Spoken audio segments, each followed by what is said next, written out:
नमस्कार. महाराष्ट्रातील विविध क्षेत्रातील बातम्या झटपट आपल्या मोबाईलवर पाहण्यासाठी लगेचच सबस्क्राइब करा राष्ट्रशक्ती लाईव्ह न्यूज आणि सोबत बेल आयकॉन प्रेस करायला विसरू नका. एक आपल्या हद्दीमध्ये एक घटना रजिस्टर झालेला आहे. त्या गुन्ह्यामध्ये एका महिलेवर सामूहिक अत्याचाराची घटना आहे आणि ती देखील फॅमिली कोर्टमध्ये. नेमकी काय घटना आहे, काय गुन्हा रजिस्टर झालेला आहे आणि आपण काय कारवाई केली? फिर्यादी यांनी तक्रार दाखल करण्याकामी आल्यानंतर सांगितलेल्या घटनेप्रमाणे मागील वर्षी 25 ऑगस्ट या दिवशी त्यांच्यावर हा सामूहिक अत्याचाराची जी घटना आहे ती घडलेली आहे. त्यामध्ये 2 आरोपींचा त्यांनी नावानिशी उल्लेख केलेला आहे फिर्यादीमध्ये. त्यातील एक आरोपीला आपण अटक केलेलं आहे, दुसऱ्या आरोपीचा आपला शोध चालू आहे. नक्की काय प्रकरण घडलं होतं, तिला कशा प्रकारे त्यांनी त्या ठिकाणी बोलवण्यात आलं होतं आणि काय उद्दिष्ट होतं? म्हणजे ठरवून प्री प्लॅन म्हणजे करून केलेली कृती आहे ही.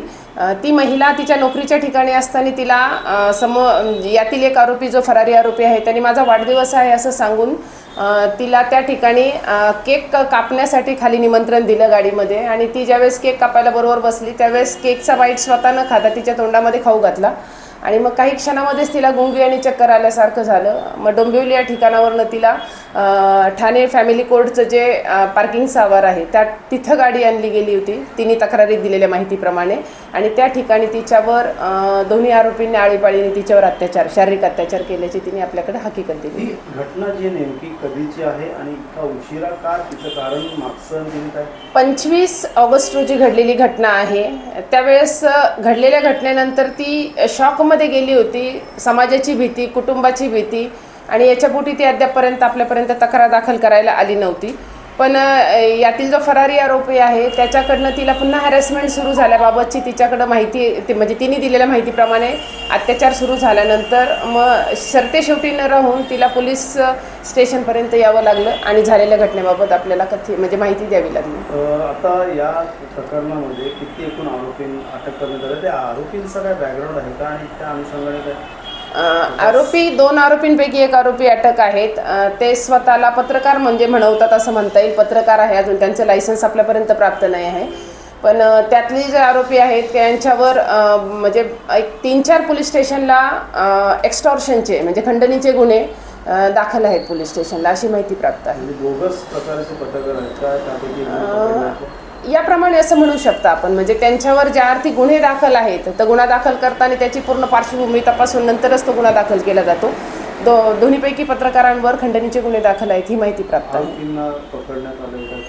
एक आरोपी आहे तो पकडण्यात आलेला आहे. एक आरोपी जो आहे तो अद्याप फरार आहे, त्याचा शोध चालू आहे. नाव पकडण्यात आलेला आरोपी जो आहे त्यांचं नाव हिरालाल केदार आहे आणि जो फरारी आरोपी आहे त्याचं नाव रवी पवार आहे. नक्कीच या प्रकरणात महिला सुरक्षित नसल्याचं समोर आलं, त्यामुळे काय आव्हान असेल तर अशा वेळेस त्या महिलांमध्ये अशा प्रकारच्या घटना घडतात, पोलीस स्टेशन गाठलं त्यांना अवघड होतं, त्यांची आवड नुकसान होतं, त्यामुळे नक्कीच काय आव्हान?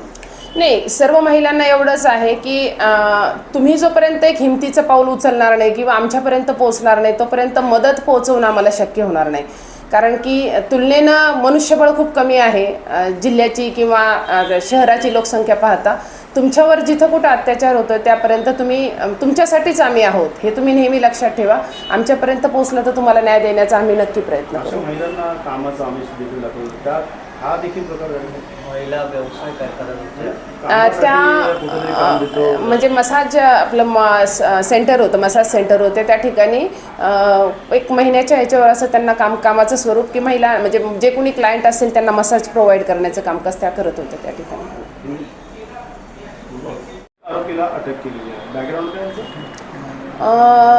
तक्रारदार फिर्यादी महिला जी आहे तिने आल्यानंतर आपण जो गुन्हा दाखल केला आहे ते 2 आरोपींविरुद्ध आपल्याकडे तक्रार दिलेली आहे. तर 2 पैकी एक आरोपीला आपण अटक केलेली आहे, दुसऱ्या आरोपीचा अजून शोध.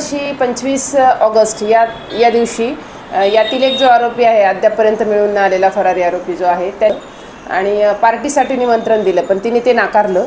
मग तो म्हणे की गाडीमध्येच आपण सेलिब्रेशन करू आणि ती तिच्या कामाच्या ठिकाणावरून बाहेर पडत असताना तिला गाडीत बसवलं, तिने केक कापला आणि मग तिला म्हणे की केक म्हणजे ती म्हणे वाढदिवस तुमचा आहे तर केक पहिला तुम्ही खा म्हणून.